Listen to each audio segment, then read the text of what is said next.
അടുത്ത കോളിലേക്ക് കടക്കാം. ഹലോ ഹലോ ഹലോ കോള് കട്ടായെന്ന് തോന്നുന്നു. തീർച്ചയായും ഈ കുട്ടികളൊക്കെ വളരെ സെർച്ച് ചെയ്ത് കണ്ടുപിടിക്കണം. അതെ, അവർ തന്നെ അതിനുള്ള അല്ല, ആ കുട്ടിയുടെ വ്യത്യാസം എന്താ അറിയാമോ? എല്ലാവരും കോഴ്സിനെ പറ്റിയാണ് ചോദിക്കേണ്ടത്. നമ്മളെപ്പോഴും പറഞ്ഞാൽ കോഴ്സിനെക്കാട്ടും ഇമ്പോർട്ടൻറ്റ് ഇൻസ്റ്റിറ്റ്യൂഷനാണ്, എവിടെ പഠിക്കണം. ഇപ്പോൾ BA ജോഗ്രഫി ഡിസാസ്റ്റർ മാനേജ്മെൻറ്റ് സാധാരണ കോഴ്സ് പറഞ്ഞാൽ കോളേജാണ് ഞാൻ പറയും, വേണ്ട പറയും. സെൻട്രൽ യൂണിവേഴ്സിറ്റി ആകുമ്പോൾ അതിൻ്റെ ഫണ്ടിങ്ങും അതിൻ്റെ ഡിപ്പാർട്ട്മെൻറ്റ്സ് ഭയങ്കര സ്ട്രോങ് ആണ്, ഭയങ്കര ടൈപ്പാണ്. ഒരു പക്ഷേ രാജ്യത്തിന് അങ്ങനെയുള്ളവരൊക്കെ ആവശ്യമുണ്ട്. അതുകൊണ്ടായിരിക്കും ഡിസാസ്റ്റർ മാനേജ്മെൻറ്റ് ചെയ്യണ ആരാ? എൻവയോൺമെൻറ്റൽ സയൻറ്റിസ്റ്റ് അല്ലേ ഹാൻഡിൽ ചെയ്യണത്. എൻവയോൺമെൻറ്റ് പഠിച്ച, പക്ഷേ എൻവയോൺമെൻറ്റൽ സയൻറ്റിസ്റ്റ് ഡിസാസ്റ്റർ മാനേജ്മെൻറ്റ് ചെയ്യുമ്പോൾ അവർക്ക് എക്സ്പീരിയൻസ് ഉള്ളവർക്ക് കൊള്ളാം, അല്ലാത്തൊരു ഫസ്റ്റ് ട്രയൽ ആൻഡ് എററിലേ ചെയ്യുള്ളൂ. ഇവരിപ്പോൾ നമുക്ക് ഇപ്പം ശരിക്കും പറഞ്ഞാൽ ഇപ്പോൾ ക്ലൈമാറ്റിക് ചേഞ്ചസ് ഭയങ്കരമല്ലേ, ലാൻഡ് സ്ലൈഡ്സ് ഒക്കെ കേൾക്കാത്ത മാതിരിയല്ലേ വരുന്നത്. എസ്പെഷ്യലി കേരളത്തിൽ നോക്കിയാൽ എവിടെ നോക്കിയാലും ലാൻഡ് സ്ലൈഡ് അല്ലേ. അത് നോർത്ത് ഇന്ത്യക്ക് നോക്കുക, എന്തൊക്കെയാണ്, എന്താണ്, എന്തോ ഒരു ബേസ്റ്റ് ഉണ്ടല്ലോ, ക്ലൗഡ് അത് മുഴുവൻ ഇടിഞ്ഞു പോവല്ലേ. നമ്മുടെ കൺട്രിക്ക് തന്നെ ഭയങ്കര ഡിമാൻഡ്. നമ്മൾ പരിചയിച്ചിരുന്ന ഒരു കാലാവസ്ഥ അല്ലല്ലോ. ആ മാറ്റത്തിനുള്ള കോഴ്സാണിത്. അതാ പറഞ്ഞ ഭയങ്കര മോഡേൺ ആയിട്ടുള്ള കോഴ്സാണ്, നല്ലതാണ്. അവർ സ്പെഷ്യലിസ്റ്റാണ്, അതിന് മാത്രം ഡിവോട്ട് ചെയ്യുന്നത്. അങ്ങനെ പഠിക്കണമെന്നുണ്ടെങ്കിൽ അതിൽ സയൻസും വരും, ജിയോഗ്രഫിയും വരും, സാറ്റലൈറ്റ് ഇമേജിംഗ് ഒക്കെ വരും, അതിനകത്ത് ഫോർകാസ്റ്റിംഗ് ഒക്കെ വരും.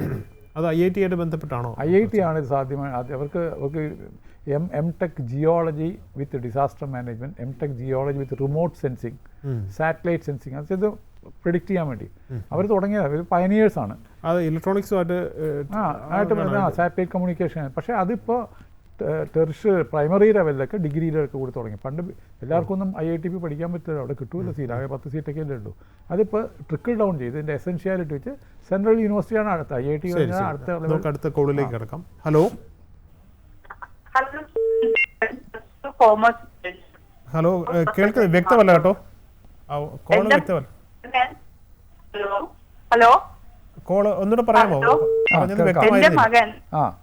ഹലോ, എന്റെ മകൻ +2 കോമേഴ്സ് കഴിഞ്ഞു. കോമേഴ്സ് ആണ് +2 കഴിഞ്ഞത്. ഇനി അടുത്ത കോഴ്സ് ഏതിന് പോയാലാണ് നല്ലത്? പറഞ്ഞുതരാം. എവിടെയാ? CBSE ആണോ സ്റ്റേറ്റ് ആണോ? CBSE. ലാംഗ്വേജ് ഒക്കെ നല്ല സ്ട്രോങ് അല്ലേ? ലാംഗ്വേജ് ഒക്കെ സ്ട്രോങ് ആണ്. +2 അക്കൗണ്ടൻസിക്ക് എത്ര മാർക്ക് ഉണ്ടായിരുന്നു? അക്കൗണ്ടൻസിക്ക് 77. കൂടെ മാത്സ് ഉണ്ടായിരുന്നു കോമേഴ്സിന്റെ കൂടെ? കൂടെ പിന്നെ IP ഉണ്ടായിരുന്നു 87. അതല്ല, മാത്സ് ഉണ്ടായിരുന്നോ? മാത്സ് എടുത്തില്ല, കോമേഴ്സിനോട് മാത്സ് എടുത്തില്ല. ഇല്ല. അക്കൗണ്ടൻസിക്ക് 77 ഉണ്ടല്ലേ? അതെ. അപ്പൊ നമുക്ക് വേണമെങ്കിൽ പ്രൊഫഷണൽ. എവിടുന്നാ വിളിക്കുന്നത്? എവിടുന്നാണ്? ഞാൻ തൃശ്ശൂര്. അതെ. പേരൊന്ന് പറയാവോ? എന്റെ പേര് കൃഷ്ണ. ഓക്കെ, ശരി, പറഞ്ഞോളൂ സാർ, ആൻസർ പറയാം.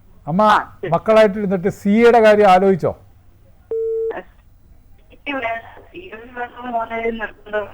അല്ല, CA വേണം വെച്ചോ വേണ്ട വെച്ചോ? നമുക്ക് അടുത്തതിലോട്ട് പോവാം.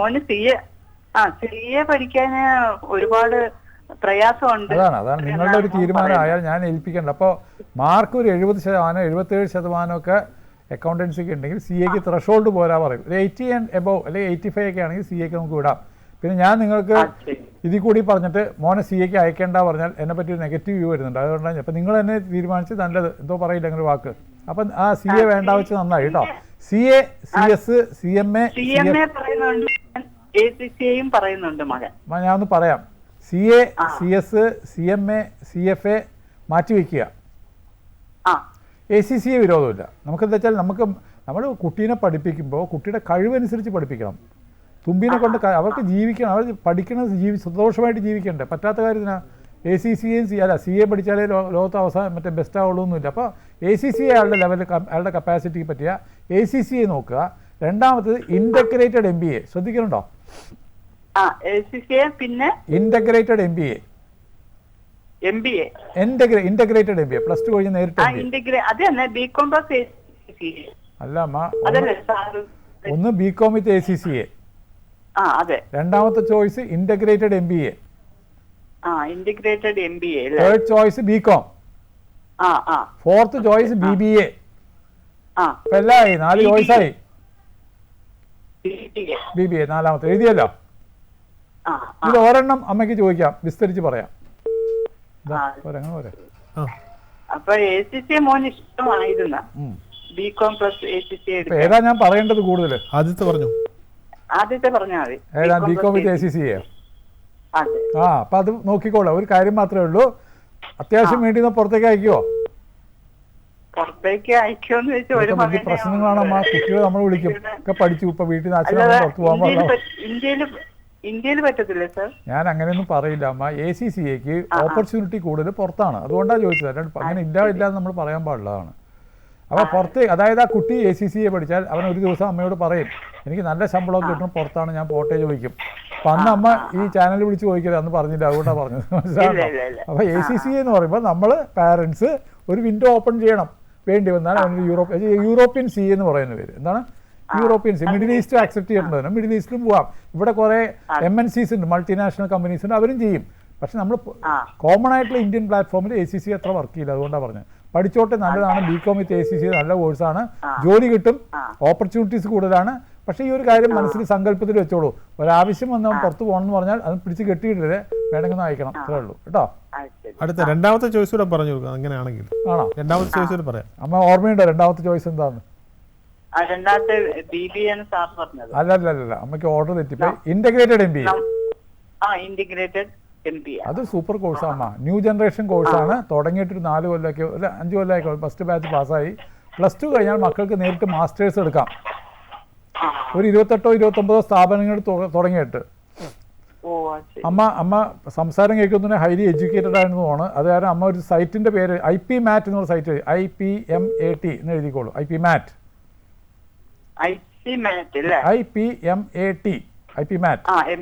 അതിന് പോയാൽ ഒരുമാതിരി കിട്ടി, കോളേജിൽ ലിസ്റ്റൊക്കെ കിട്ടും, ജോലി ഷുവറാണ്, കുറച്ച് ഫീസൊക്കെ കൂടും.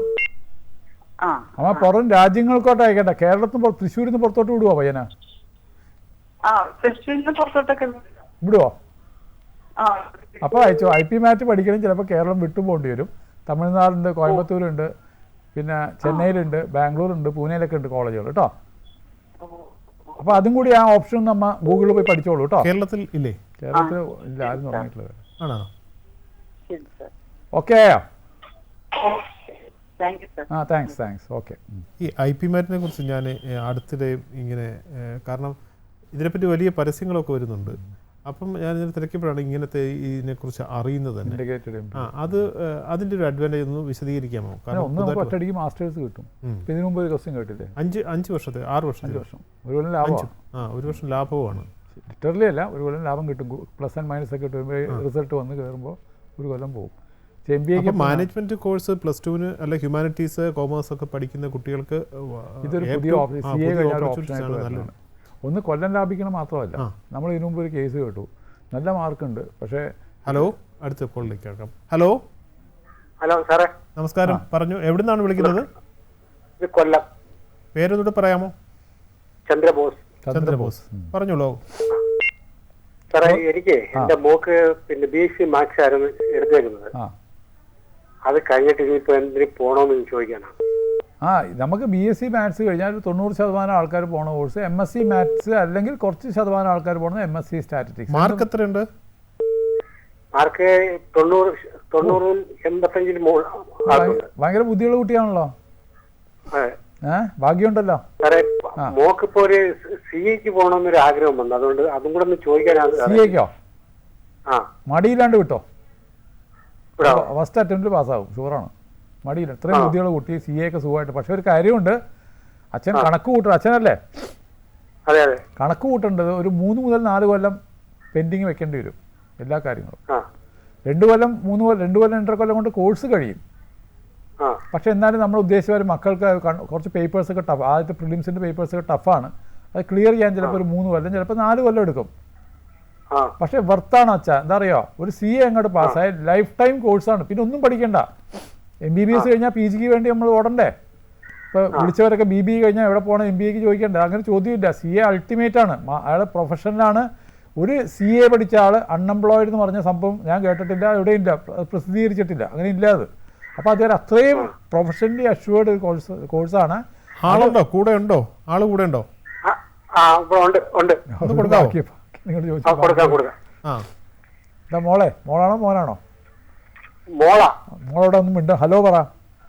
സാർ പ്രൊഫസറാ, CAക്ക് പോകണം ഞാൻ ഇങ്ങനെ പറഞ്ഞു കേട്ടോ. BSc മാത്സ് എടുത്തിട്ട് CAക്ക് പോകണം പറഞ്ഞു. Hello hello, congratulations. Hello, congratulations, thank you പറയടാ. Thank you. ആ, നല്ല ഡിസിഷനാണ്. പേര് BSc മാത്സ് കഴിഞ്ഞിട്ട് മോളുടെ പേരെന്താ? ഭാഗ്യ. ഭാഗ്യ. ഞാൻ ശരിക്കും നിനക്ക് ഭാഗ്യമുണ്ട് കേട്ടോ ചോദ്യം ചോദിച്ചാൽ. അപ്പം അത് കാരണം BSc മാത്സ് കഴിഞ്ഞിട്ട് CAക്ക് പോകണതല്ലേ. അതൊരു 27 കൊല്ലം മുമ്പ് എൻ്റെ ചേച്ചിയുടെ മകന്, എൻ്റെ മരുമകനാണോ? ഹലോ, ആ, കേൾക്കുന്നുണ്ടോ? ആ, ഒരു 27 കൊല്ലം മുമ്പ് എൻ്റെ ചേച്ചിയുടെ മകൻ BSc മാത്സ് 2nd ക്ലാസ്സിൽ പാസ്സായിട്ട് ജോലിയൊന്നും കിട്ടാണ്ടാണ് ഞാൻ പറഞ്ഞാണ് CAക്ക് പോടാ പറഞ്ഞു. അവൻ CAക്ക് പോയി, 3rd അറ്റംപ്റ്റിൽ പാസ്സായി. ഇപ്പം ദുബൈയിലെ ഒരു കമ്പനിയുടെ CFO ആണ്, ചീഫ് ഫിനാൻഷ്യൽ ഓഫീസർ. ഒരു 10 ലക്ഷം രൂപ ശമ്പളം ഉണ്ടാവും. മനസ്സിലാണ്ടോ? ആ പയ്യനും നീയായിട്ടുള്ള വ്യത്യാസം, നീ BSc മാത്സിന് എത്ര 90 എത്ര ശതമാനമാണ്? 90% കിട്ടിയ വെറുതെ CAയുടെ അവിടെ പോയാൽ മതി. ഈ പരീക്ഷ കാണുന്നവർക്ക് ഡിഗ്രി കിട്ടും. അടുത്തൂടെ പോയാൽ മതി, വെറുതെ അതിൻ്റെ അടുത്തുകൂടി പോയാൽ മതി. ധൈര്യമായിട്ട് പോയിക്കോ. പക്ഷേ ഒരു പ്രശ്നം ഞാൻ പറയാട്ടോ, CA സ്ട്രക്ചേർഡ് കോഴ്സ് അല്ല. ഒരു വലിയൊരു മക്കൾക്ക് ആർക്കും അറിയാത്ത സംഭവമാണ് structured and unstructured course. MBBS structured ആണ്. MBBS സ്ട്രക്ചേർഡ് എന്ന് പറഞ്ഞാൽ MBBSന്റെ അകത്തേക്ക് അറിയാൻ 4.5 കൊല്ലം കഴിഞ്ഞാൽ എല്ലാവരും സ്റ്റെത്തസ്കോപ്പായിട്ട് ഇറങ്ങുന്നുണ്ട്. തോക്കണം പ്രശ്നം വെച്ചാൽ പഠിപ്പിച്ച് അവരെ കൊണ്ട് പാസ്സാക്കുന്ന മാഷന്മാർ ജോലിയാണ്. CAക്ക് അങ്ങനെ സംഭവമില്ല. സെൽഫ് ഡെവലപ്ഡ് കോഴ്സാണ്, അങ്ങനെ സംഭവമില്ല. സർട്ടിഫിക്കറ്റ് ആണ്. അപ്പം നമ്മൾ തന്നെ കഷ്ടപ്പെട്ട്, അപ്പം സെൽഫ് മെയ്ഡ് പീപ്പിൾ പറയും. അതാണ് റിസൾട്ട് ഭയങ്കര മോശമാണ്. എല്ലാ പാരൻസും ശ്രദ്ധിക്കുന്നത്. CA സൂപ്പർ കോഴ്സാണ്, അതിന് എൻട്രൻസ് ഇല്ല. വെറുതെ 3500 അടച്ചാൽ CAക്ക് രജിസ്റ്റർ ICAയിൽ. പക്ഷേ മക്കൾ സെൽഫ് മെയ്ഡ് ആണോ നോക്കണം. Systematic, self made and hard working, ഈ 3 ആട്രിബ്യൂട്ട്സ് ഉള്ളവർ CAക്ക് പറ്റാൻ പാടുള്ളൂ. അത് 3 നിനക്കുണ്ട്. എന്താ അറിയോ? ഒന്നിനെ നീ കോപ്പി അടിച്ച് 90% മേടിച്ച് കാണും, അല്ലെങ്കിൽ സ്വന്തമായിട്ട് നേടി കാണും. നിന്റെ പേര് കെട്ടാനേ ഭാഗ്യമാണ്, നല്ല കുട്ടിയാണ്. നീ സെൽഫ് മെയ്ഡ് ആണ്. നീ CAക്ക് പോയി തൊട്ടാ അത് പൊന്നാവും. പോയിക്കോട്ടോ. ഒന്നുകൂടെ കോൾ ചെയ്തോളൂ. ഞാനൊരു ഇതിനകത്ത് ഈ AI വന്നതോടുകൂടി ഇവരുടെ ചാൻസ് കുറഞ്ഞെന്നൊക്കെ അതൊക്കെ ഇങ്ങനെ പറയേണ്ടത്. അതിപ്പോൾ പല സ്ഥലത്തും ഇങ്ങനെ ആർട്ടിക്കിൾ AI വന്നുകൊണ്ട് ഡോക്ടേഴ്സിൻ്റെ സ്കോപ്പ് കുറഞ്ഞു, വക്കീൽമാരെ ഡ്രാഫ്റ്റിംഗ് കൊഴിഞ്ഞു, പിന്നെ CAക്കാർ മുഴുവൻ ഓട്ടോമേറ്റ് ചെയ്തു. അതൊക്കെ വെറുതെയാണ് മോളെ. അതനുസരിച്ച് നമ്മളുടെ കോഴ്സ് ഇവോൾവ് ചെയ്യും. AI എന്ന് പറഞ്ഞാൽ ഭീകരത്തിനെ നമ്മൾ ആക്സെപ്റ്റ് ചെയ്യണം. AI ലോകത്ത് എങ്ങനെ ചെയ്യാൻ കണ്ടമാനം കോഴ്സുകളുണ്ട് CAക്കാർക്ക്. AI എങ്ങനെ അഡോപ്റ്റ് ചെയ്യാം? ഇപ്പോൾ CAക്ക് സ്റ്റാറ്റിസ്റ്റിക്സും കമ്പ്യൂട്ടർ നിർബന്ധമാക്കിയല്ലോ. IT കോഴ്സ് പാസ്സാണ്. CAക്കാർക്ക് സിലബസ് മാറ്റിയിട്ട് പണ്ട് കമ്പ്യൂട്ടർ വന്നാൽ CAക്കാരുടെ പണി പോയി എന്ന് പറഞ്ഞ് ഇപ്പൊ CAയുടെ സിലബസ് അക്കൗണ്ടന്റിനെയൊക്കെ ബാധിച്ചിട്ടുണ്ട്. ഏത് അക്കൗണ്ടന്റിനെയൊക്കെ? അല്ല, അതൊക്കെ നമ്മൾ അതിന് വേറെ പ്രൊഫഷണലൈസേഷൻ വന്നു, കണ്ടമാനം ആപ്ലിക്കേഷൻസ് വന്നു, ഓട്ടോമേറ്റഡ് CA വന്നപ്പോൾ. അപ്പോൾ അത് നമ്മൾ ആ ടൈഡിൽ പോകണം. അല്ലാണ്ട് നമ്മൾ AI പറഞ്ഞ് പേടിച്ച് ഒരു കോഴ്സ് നമ്മൾ നിർത്തരുത്. പഠിക്കണം നമ്മൾ കേട്ടോ. അപ്പം എന്തായാലും നമ്മുടെ ആങ്കർ അത് പറഞ്ഞിട്ടുണ്ട് കേട്ടോ, സിജു സാറ്. AI പറഞ്ഞ് പേടിക്കേണ്ട, ധൈര്യമായിട്ട് പോയിക്കോട്ടോ.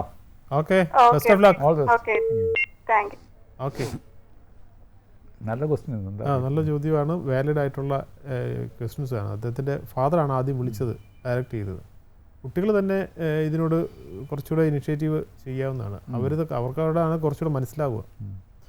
തീർച്ചയായും ഈ AI എന്നുള്ളത് വിദ്യാഭ്യാസ രംഗത്ത് വിദ്യാർത്ഥികൾക്ക് ഒരു ഭീഷണിയാവുന്നുണ്ട്. അതൊരു നമ്മളതിപ്പോൾ ഓപ്പൺ ആയിട്ട് AI ഒന്നും അല്ല എന്ന് പറഞ്ഞാൽ ആൾക്കാർ നമ്മൾ കളിയാക്കും. AI കൊണ്ട് ഇഷ്ടംമാതിരി. ഇപ്പം ഇപ്പം അക്കൗണ്ടിങ്ങിൽ ഈ പ്രശ്നമുണ്ട്, LLBയിൽ ഇതിൻ്റെ പ്രശ്നമുണ്ട്. ഇങ്ങനെയൊക്കെ ഒരു ത്രെട്ട് ഉണ്ട്. ഒരു കോളിലേക്ക് കിടക്കാം. ഹലോ, നമസ്കാരം. പറഞ്ഞോളൂ, പേര് പറഞ്ഞോളൂ. പേടിക്കണ്ട കേട്ടോ, പാനിക്കൊന്നും ആവണ്ട, പതുക്കെ പറഞ്ഞാൽ മതി. മോളുടെ പേരെന്താ? ഐശ്വര്യ. ഐശ്വര്യ ചോദ്യം ചോദിക്കൂ. അശ്വതി ചോദ്യം ചോദിക്കൂ. എവിടുന്നാണ് അശ്വതി വിളിക്കുന്നത്? അശ്വതി എവിടുന്നാ വിളിക്കുന്നത്? കോഴിക്കോട്. എന്താ പഠിക്കുന്നത്? ഞാനിപ്പോ ഡിഗ്രി ചെയ്തോണ്ടിരിക്കാണ്, BA മലയാളം. എവിടെയാ പഠിക്കുന്നത്?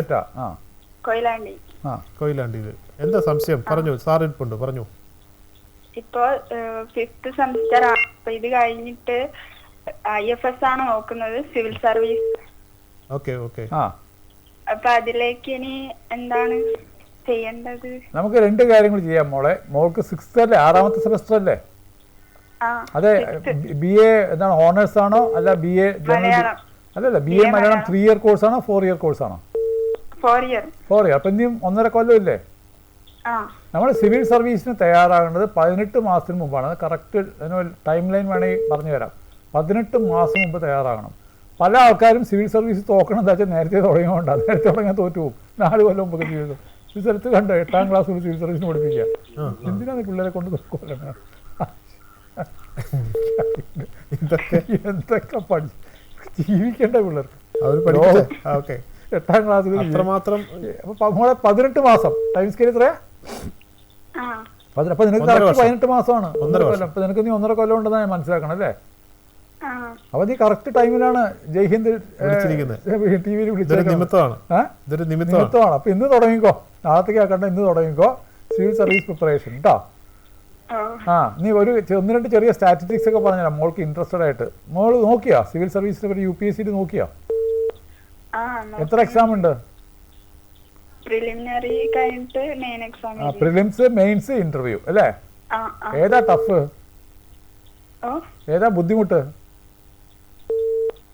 പ്രിലിംസിന് ആകെ 2 പേപ്പറേ ഉള്ളൂ, മെയിൻസിന് 9 പേപ്പർ ഉണ്ട്. അപ്പൊ ഏതാ ഡിഫിക്കൽട്ട്? ഞാൻ ചോദിച്ച മെയിൻസ് ആണോ പ്രിലിംസ് ആണോ ഡിഫിക്കൽട്ട്? എടാ 2 എക്സാമില്ലേ, ആദ്യം പ്രിലിംസ് പാസ്സാകണം, പിന്നെ മെയിൻസ് പാസ്സാകണ്ടേ? അത് ഏത് എക്സാമാ ഡിഫിക്കൽട്ട്, പ്രിലിംസ് ആണോ മെയിൻസ് ആണോ? ഡിഫിക്കൽട്ട് അല്ലേ? കറക്റ്റ് കേട്ടോ. എന്ന് വെച്ചാൽ ഞാൻ കുറെ അടുത്ത് സെമിനാർ നടന്നിട്ട് 90% ആൾക്കാർ പറഞ്ഞു മെയിൻസ് ആണ് ബുദ്ധിമുട്ട്, 9 പേപ്പർ പഠിക്കണ്ടേ.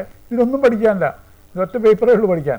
ശരിക്ക് പ്രിലിംസിന്റെ പാസ് പെർസെൻറ്റേജ് 9% ഉള്ളൂ, മെയിൻസിന്റെ പാസ് പെർസെൻറ്റേജ് 28%. പല പിള്ളേരും ഈ ഒരു സൈക്കോളജിക്കൽ ഫിയർ കൊണ്ടാണ് തോറ്റുപോകും. അപ്പം വളരെ സുഖമായിട്ട് എഴുതാം.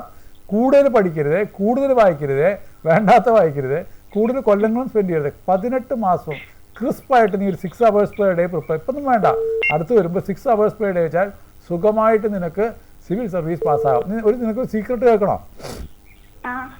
സിവിൽ സർവീസ് ഒരാൾക്ക് ഒറ്റയ്ക്ക് പഠിച്ചു തീരാൻ പറ്റൂല. അങ്ങനെയാണ് എൻ്റെ വോളിയം. 9 പേപ്പറൊക്കെ പഠിച്ച് നമ്മൾ കേൾക്കാത്ത പേപ്പറൊക്കെ പഠിച്ചു തീരാൻ പറ്റില്ല. അപ്പോൾ അത് കാരണം സിവിൽ സർവീസ് പാസ്സായ മക്കൾ മുഴുവൻ share learning or peer learning പറയും.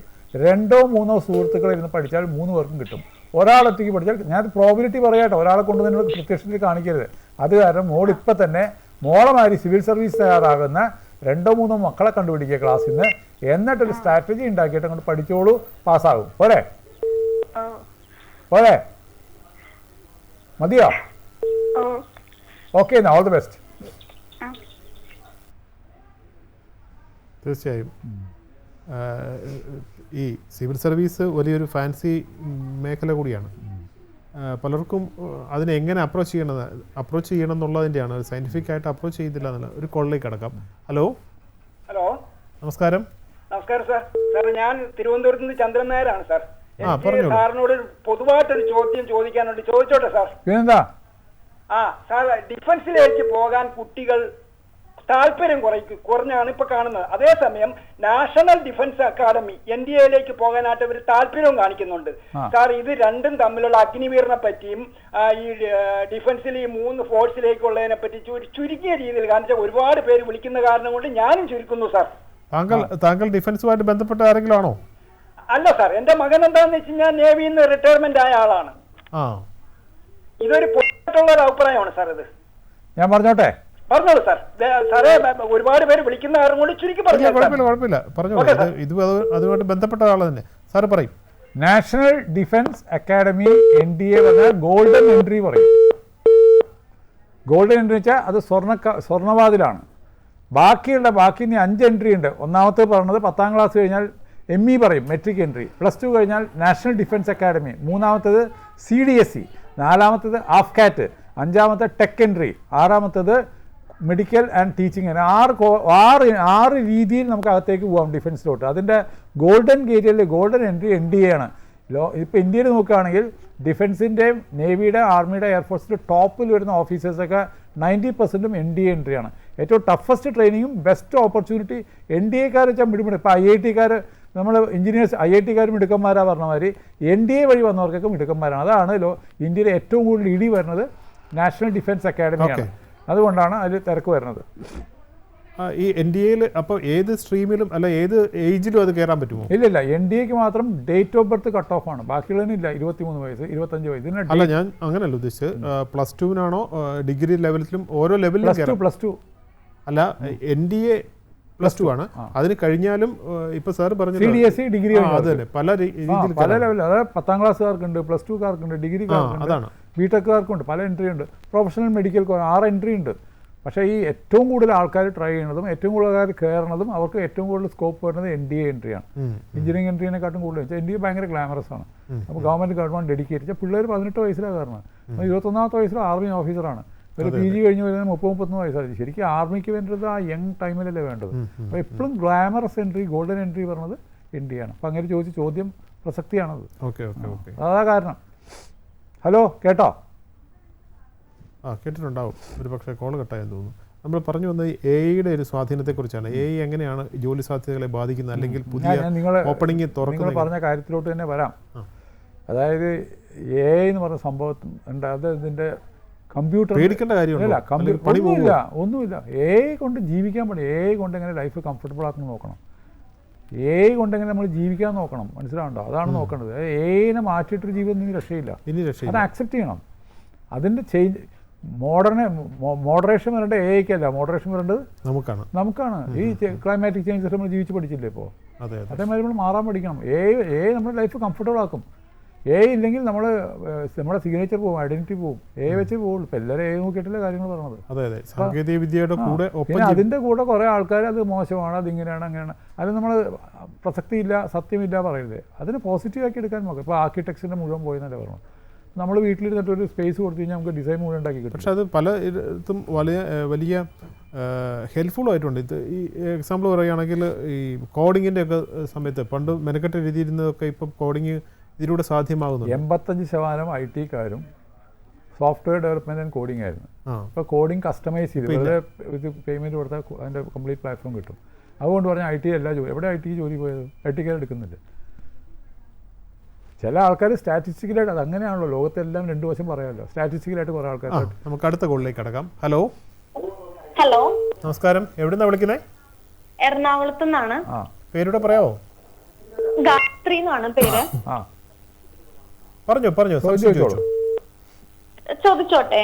ചോദിച്ചോളൂ. ഞാനിപ്പം +2 കഴിഞ്ഞ് ഡോക്ടർ ആവാനായിട്ട് ആഗ്രഹിക്കുന്ന ഒരു വിദ്യാർത്ഥിനിയാണ്. ഹലോ, കേൾക്കാം. അപ്പൊ ഞാനിപ്പോ +2 കഴിഞ്ഞ് ഇപ്പം ഡോക്ടർ ആകാനായിട്ട് ആഗ്രഹിക്കുന്ന ഒരു വിദ്യാർത്ഥിനിയാണ് സർ. കേൾക്കാം, പറഞ്ഞോളൂ. അപ്പം എനിക്ക് ചോദിക്കാനുള്ള ഒരു ചോദ്യം എന്താന്ന് വെച്ചിട്ടുണ്ടെങ്കിൽ, ഞാൻ ഇനിയും പഠിച്ചു കഴിഞ്ഞ് ഇറങ്ങുമ്പോഴേക്കും ഒരു 7-8 വർഷത്തിനുള്ളിലൊക്കെ മാറ്റങ്ങൾ നല്ല രീതിയിൽ സംഭവിക്കുമായിരിക്കും. അപ്പം നമ്മൾ ഇനിയും വരുന്ന വർഷങ്ങളിൽ നമ്മൾ പഠിച്ചിരിക്കേണ്ട പ്രാക്ടിക്കൽ സ്കിൽസ് എന്തൊക്കെയായിരിക്കണം സർ? മെഡിസിൻ ആണോ, MBBS ആണോ, ഡോക്ടറാണോ? ഞാൻ പഠിക്കാൻ ആഗ്രഹിക്കുന്ന വ്യക്തിയാണ്. അപ്പം നമ്മൾ അറിഞ്ഞിരിക്കേണ്ട പ്രായോഗികമായി നമ്മൾ അതായത് ഉപയോഗിക്കേണ്ട പ്രാക്ടിക്കൽ സ്കിൽസ് എന്തൊക്കെയായിരിക്കണം? അതൊക്കെ നമ്മൾക്ക് സത്യം പറഞ്ഞാൽ നമ്മൾക്ക് എന്ത് കോഴ്സ് പഠിക്കുകയാണെങ്കിലും അല്ലെങ്കിൽ ജോലി, ഇപ്പോൾ മോഡ് ചോദിച്ച് 10 കൊല്ലം 7 കൊല്ലം ജോലിയുടെ കാര്യത്തിലാണ്. എന്ത് ജോലി കിട്ടാൻ വേണ്ടത് ഒറ്റ സാധനമാണ്, അതിൻ്റെ പേര് സ്കില്ലെന്നാണ്. പഠിച്ച് കോളേജിൽ നിന്നൊരു കോഴ്സ് ഡിഗ്രി പഠിച്ചുകൊണ്ട് നമ്മൾ ഒരു കാലത്തും സ്കില്ല് കിട്ടില്ല. സ്കില്ല് കിട്ടിയാൽ മാത്രമേ നമുക്ക് ജോലി കിട്ടുള്ളൂ. നമുക്ക് 172 എഞ്ചിനീയറിംഗ് കോളേജ് ഉണ്ട്. ഏകദേശം 72,000 ബിടെക് സീറ്റ് ഉണ്ട്. ആ 72,000 പേരും ഒരേ കോഴ്സ് പഠിച്ചിട്ട് 72,000 എഞ്ചിനീയേഴ്സ് ആകുന്നില്ല. പല ആൾക്കാരും പല ദശകളിലോട്ട് ജോലിക്ക് പോവുക. ഇപ്പോൾ ബിടെക് പഠിച്ച കൊണ്ട് എഞ്ചിനീയർ ആവില്ല. ബിടെക് പഠിച്ചിട്ട് എഞ്ചിനീയറിംഗ് സ്കില്ലുണ്ടായാൽ അവർ എഞ്ചിനീയർ ആകും. നിങ്ങൾക്കൊരു ഗുണം എന്താണെന്ന് വെച്ച് കഴിഞ്ഞാൽ MBBS കോഴ്സ് നിങ്ങൾക്ക് അറിയണ്ടോ? MBBS കോഴ്സ് പാസ്സായിട്ട് മോള് കണ്ടിട്ടുണ്ടോ? ജോലിയില്ല. MBBS പാസ്സായിട്ട് അപ്ലൈ ചെയ്തുകൊണ്ടിരിക്കുക. MBBS ആയിട്ട് ജോലിക്ക് ട്രൈ ചെയ്യുക ഇല്ല. എന്താ വെച്ചാൽ MBBS കോഴ്സ് സ്കിൽ ബിൽട്ടാണ്, ബിൽട്ട് ഇൻ സ്കിൽ എന്ന് പറയും. ചില കോഴ്സുകൾക്ക് മാത്രം ബിൽട്ട് ഇൻ സ്കിൽ ഉണ്ട്. എല്ലാ ഡിസൈൻ കോഴ്സിനും ബിൽട്ട് ഇൻ സ്കില്ലുണ്ട്. അപ്പോൾ ഓട്ടോമാറ്റിക്കായിട്ട് നമുക്ക് വരും. അതേമാതിരി എന്താണ് ഹ്യൂമൻ ആർട്ട് പറഞ്ഞ് ജണ്ട കൊട്ടൽ, പാട്ട് പാടൽ, അത് സ്കില്ലാണ്. അവിടെ പാട്ടല്ല സ്കില്ലാണ്, പാടിപ്പിക്കുകയാണ്. അപ്പോൾ ഒരു പാട്ടുകാരാണ് എന്ന് പറഞ്ഞ മാതിരി MBBS കോഴ്സിൽ ചേർന്നാൽ 4.5 കൊല്ലം കൊണ്ട് ഒരു പേഷ്യൻറ്റിനെ കൈകാര്യം ചെയ്യുന്ന എല്ലാ കാര്യങ്ങളും അവർ പഠിപ്പിച്ചു കൊടുക്കുന്നുണ്ട്. എന്നുവെച്ചാൽ അവർക്ക് 60% ടൈം പ്രാക്ടിക്കലാണ്, 40% തിയറി ഉള്ളൂ. അത് കാരണം മോൾ സ്കില്ലിനെ പറ്റി വെറിയേണ്ട. MBBS ആണ് മോൾക്ക് സ്വപ്നം എന്ന് പറഞ്ഞാൽ ആകെ പേടിയായിട്ട് കാണേണ്ടതും പേടി സ്വപ്നം കാണേണ്ടതും ആകെ ഒരു കാര്യം വേണ്ടത് എങ്ങനെ അഡ്മിഷൻ മേടിക്കുന്ന കാര്യം നോക്കേണ്ടത്. MBBS പറ്റി ഇങ്ങനെ ഡിസ്കഷനേ വേണ്ട. സ്കില്ലിനെ പറ്റി ധൈര്യമായിട്ട് ചേർന്നോളൂ. 4.5 കൊല്ലം കഴിയുമ്പോൾ അല്ലെങ്കിൽ 1 കൊല്ലം ഹൗസ് സർജൻ, 5.5 കൊല്ലം കഴിയുമ്പോൾ ഡോക്ടർ ആവും കേട്ടോ. ഓക്കെ, ധൈര്യമായിട്ട് പഠിച്ചോ മോളെ, ധൈര്യമായിട്ട് പഠിച്ചോ. എനിക്ക് തോന്നുന്നു എഞ്ചിനീയറിംഗുമായിട്ട് ബന്ധപ്പെട്ട ആണ് തോന്നുന്നു MBBS. അടുത്ത കോളിലേക്ക് നമുക്ക് കിടക്കാം. ചോദ്യം അത് തന്നെ. ഹലോ, നമസ്കാരം. ഹലോ, നമസ്കാരം. എവിടുന്നാണ്? പാലക്കാട് നിന്നാണേ. പേരൂടെ പറയാമോ? പേര് സരോജിനി. പറഞ്ഞോളൂ. ഞാൻ മകൻ കെട്ടാൻ വന്ന പെൺകുട്ടി PG കഴിഞ്ഞു, ഹിന്ദി കഴിഞ്ഞതാ, MA. അപ്പൊ എന്തിനാ ഇനി ചെയ്യേണ്ടത് ചോദിക്കാനാ. ജോലിക്ക് കഴിക്കണം. കല്യാണം കഴിക്കുന്ന കാര്യം ഞാൻ പറഞ്ഞിട്ടുണ്ട്. അമ്മ കഴിച്ചാലേ, അപ്പൊ അമ്മയ്ക്ക് അറിയാം മകനെ കല്യാണം കഴിച്ചാൽ അവർ സന്തോഷമായിട്ട് ജീവിതത്തിലോട്ട് നയിക്കുക. ഇത് കരിയർ കൗൺസിലിംഗ് ആണ്. അപ്പൊ ഹിന്ദി MA കഴിഞ്ഞിട്ട് ചോദ്യം എന്താണെന്ന് വെച്ച് കഴിഞ്ഞാൽ, അതിപ്പം മകൻ കല്യാണം കഴിക്കും മകളായിട്ട് മാറുമല്ലോ, മകൾക്ക് MA ഹിന്ദി കഴിഞ്ഞാൽ ജോലി കിട്ടുമോ എന്നാണ്. അതാണ് ചോദ്യം. സുഖമായിട്ട് കിട്ടും. നമ്മളുടെ ഒരു ട്രെൻഡ് നോക്കുകയാണെങ്കിൽ, എന്താണ് എൻ്റെ ചരിത്രം നോക്കുകയാണെങ്കിൽ, MA ഹിന്ദി കഴിഞ്ഞാൽ ഒരു 60, 70, 80% ആൾക്കാർ സ്കൂളുകളിലും കോളേജിലും പഠിപ്പിക്കാൻ പോകും. ആ ഒരു ജോലി നോക്കുക, പഠിപ്പിക്കാൻ കിട്ടുമോ, ഹിന്ദി പഠിപ്പിക്കാൻ പറ്റുമോ നോക്കുക. അല്ലെങ്കിൽ നല്ലൊരു ഓപ്പർച്യൂണിറ്റി, ഇപ്പോൾ ട്രാൻസ്ലേറ്റർ, ഹിന്ദി ട്രാൻസ്ലേറ്റർ എന്ന് പറയുന്ന കോഴ്സ് ഉണ്ട്, കൊച്ചിൻ യൂണിവേഴ്സിറ്റിയിലുണ്ട്. പിന്നെ എനിക്ക് തോന്നുന്ന എല്ലാ യൂണിവേഴ്സിറ്റികളിലും കാണും. കമ്പൽസറി സെൻട്രൽ ഗവൺമെൻറ് കോഴ്സാണ്. 6 മാസത്തെ ട്രാൻസ്ലേറ്റർ കോഴ്സ് പഠിച്ചു കഴിഞ്ഞാൽ സെൻട്രൽ ഗവൺമെൻറ് ഓർഗനൈസേഷൻ, എല്ലാ സെൻട്രൽ ഗവൺമെൻറ് ഓർഗനൈസേഷനും ഒരു വേക്കൻസി ഉണ്ട്, ഹിന്ദി ട്രാൻസ്ലേറ്റർ. അവർക്ക് അവരുടെ പരിപാടി മെയിൻ വെച്ചാൽ അവിടുത്തെ ആൾക്കാർക്ക് ഹിന്ദി ഡോക്യുമെൻ്റ് വന്നാൽ അത് ഇംഗ്ലീഷിലാക്കി കൊടുക്കണം. ഇംഗ്ലീഷ് ഡോക്യുമെൻ്റ് സെൻട്രൽ ഗവൺമെൻറ് ഹിന്ദിയിലോട്ട് ട്രാൻസ്ലേറ്റ് ചെയ്യണം. ഓരോ ദിവസം ഓരോ വാക്ക് പഠിപ്പിക്കലാണ്. എല്ലാ സെൻട്രൽ ഗവൺമെൻറ് ഓഫീസിൽ ഫ്രണ്ട് ബോർഡിൽ എഴുതി വെച്ചാണ് അവരുടെ ജോലി. ഇന്നത്തെ ഒരു വാക്ക് അതിൻ്റെ അർത്ഥം എന്ന് മാത്രം അവർ ക്ലാസ് എടുക്കണം, ഒരു 3/4 മണിക്കൂർ ആ വാക്ക് ഉപയോഗിക്കാൻ. നല്ലതല്ലേ, രസമല്ലേ അത്? അപ്പൊ അത് കാരണം ഇതിന് ജോലിക്ക് സ്കോപ്പ്. ഇനി അടുത്തൊരു വാക്ക് പറയാം, ശ്രദ്ധിക്കണുണ്ടോ അമ്മ? മരുമകളോട് ആദ്യം പറയേണ്ട പുതിയൊരു മേഖലയാണ് കണ്ടന്റ് റൈറ്റേഴ്സ്. ഭയങ്കര സ്കോപ്പാണ്. ഇപ്പോൾ കണ്ടന്റ് റൈറ്റിംഗ് എന്ന് പറഞ്ഞ ഒരു മേഖല വരുന്നുണ്ട്. അതിന്റെ ഗുണം അമ്മയ്ക്ക് ഗുണമാണ്. എന്താ വെച്ച് കഴിഞ്ഞാൽ അത് ഓൺലൈൻ ചെയ്യാം. അപ്പൊ മരുമകളെ പറയാം, മകന്റെ ഭാര്യ. അത് കാരണം അമ്മയ്ക്ക് ഗുണം എന്ന് വെച്ചാൽ മരുമകളെ വീട്ടിൽ നിന്ന് അയക്കാണ്ട് വീട്ടിലെ കാര്യങ്ങൾ നോക്കും, ജോലിയും ചെയ്യും. ഒരു 30,000 40,000 നമുക്ക് മാസം ഉണ്ടാക്കാം. കണ്ടന്റ് റൈറ്റേഴ്സ് ഇൻ ഹിന്ദി പറഞ്ഞ് ആ ഗൂഗിൾ അടിച്ചാൽ, അല്ലെങ്കിൽ ചില സൈറ്റ് ഉണ്ട് അതിൽ പോയി അടിച്ചാൽ മോൺസ്റ്റർ സൈറ്റിൽ നോക്കി എല്ലാം കിട്ടും. അപ്പോൾ കണ്ടന്റ് റൈറ്റിങ്ങിന് പോവാം, സ്കൂളുകളിൽ ജോലിക്ക് പോവാം. പിന്നെ ഇപ്പോൾ ഓൺലൈൻ ട്യൂഷൻസ് പല രാജ്യങ്ങളിലും ഹിന്ദി, അതായത് ഇന്ത്യൻ ഡയാസ്പോറ പറയും. ഇന്ത്യൻ ഡയാസ്പോറ ഇന്ത്യക്കാർ കാനഡയിൽ ഇന്ത്യൻ ഡയാസ്പോറയിൽ അവിടുത്തെ പിള്ളേർക്ക് ഹിന്ദി അറിയില്ല. അപ്പോൾ അവിടുത്തെ പാരൻസൊക്കെ ടെൻസ്ഡാണ്. അവരിവിടെ വന്നാൽ ഹിന്ദി സംസാരിക്കണ്ടേ. അവർക്ക് ഭയങ്കര എനിക്ക് ഒരു ആവറേജ് 1.5 ലക്ഷം ഉണ്ടാക്കാം. ആ online Hindi for Indian diaspora site ഉണ്ട്. അതിൽ രജിസ്റ്റർ ചെയ്താൽ വീട്ടിൽ നിന്ന് ജോലി ചെയ്യാം, കണ്ടന്റ് റൈറ്റിങ്ങിന് ജോലി ചെയ്യാം. പിന്നെ ഞാൻ Hindi translators for central government ഇഷ്ടംമാതിരി വേക്കൻസി ഉണ്ട്, അത് ട്രൈ ചെയ്യാം. ഇത് കൂടാണ്ട് മാസീവായിട്ട് സ്കൂളുകളും കോളേജിലും പഠിപ്പിക്കാം. അമ്മയ്ക്ക് ഭാഗ്യമാണ് അങ്ങനെ ഒരു മരുമകളെ കിട്ടുന്നത്. ധൈര്യമായിട്ട് 2 കൈ കൊണ്ട് സ്വീകരിച്ചു കേട്ടോ. ഓക്കെ. തീർച്ചയായും വിദ്യാർത്ഥികൾക്കും അതുപോലെ തന്നെ രക്ഷിതാക്കൾക്കും ഗൈഡ് ലൈൻസ് നൽകുക, മാർഗ്ഗനിർദ്ദേശം നൽകുക, അവർക്ക് കൂടുതലായി പഠിക്കാനും അല്ലെങ്കിൽ ഉന്നത വിദ്യാഭ്യാസം നേടാനും ഒപ്പം തന്നെ നല്ലൊരു ജോലി നേടാനും നല്ലൊരു ജീവിതം ഉണ്ടാകാനുമുള്ള ഗൈഡ് ലൈൻസാണ് വെങ്കിട്ടരാമൻ സാറിൻ്റെ നിർദ്ദേശങ്ങളെല്ലാം. ഈ നമ്മുടെ ജയ്ഹിന്ദിൻ്റെ നെക്സ്റ്റ് സ്റ്റെപ്പ് പ്രോഗ്രാം, ഈ ആഴ്ചത്തെ പ്രോഗ്രാം ഇവിടെ അവസാനിക്കുന്നു. ഇനി അടുത്ത ആഴ്ച ഇതേ സമയത്ത് കാണാം. Thank you.